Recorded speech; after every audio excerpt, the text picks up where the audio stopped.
রাহুলের মৃত্যুর পর ফের মুখ খুললেন শ্বেতা। এখন কেমন আছেন ভোলে বাবা পারকারি গান নায়িকা? নীরবতার পর সামনে এলো শ্বেতার বর্তমান অবস্থা। দুর্ঘটনার পর কি অবস্থায় শ্বেতা, জানুন আপডেট। মানসিকভাবে কতটা ভেঙে পড়েছেন শ্বেতা, চিকিৎসকদের নজরে শ্বেতা কি জানালো পরিবার। টলিউড অভিনেতা রাহুল অরুণোদয় বন্দ্যোপাধ্যায়ের মর্মান্তিক মৃত্যুর পর নতুন করে চর্চায় এসেছেন সহ অভিনেত্রী শ্বেতা মিশ্র। গত 29 মার্চ তালসারিতে শুটিং চলাকালীন সমুদ্রে ডুবে রাহুলের মৃত্যু হয়।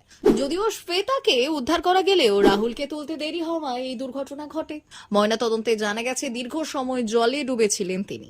ঘটনার পর থেকেই শ্বেতা মানসিকভাবে ভেঙে পড়েছেন এবং এখনো স্বাভাবিক হতে পারেননি। চিকিৎসকের পরামর্শে তার চিকিৎসা চলছে।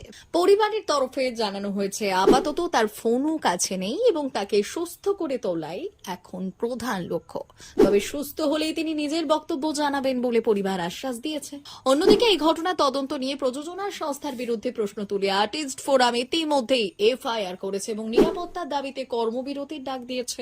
এই প্রতিবাদের সঙ্গেই একাত্মতা জানিয়ে শ্বেতাও সোশ্যাল মিডিয়ায় সেই নোটিশ শেয়ার করেছেন।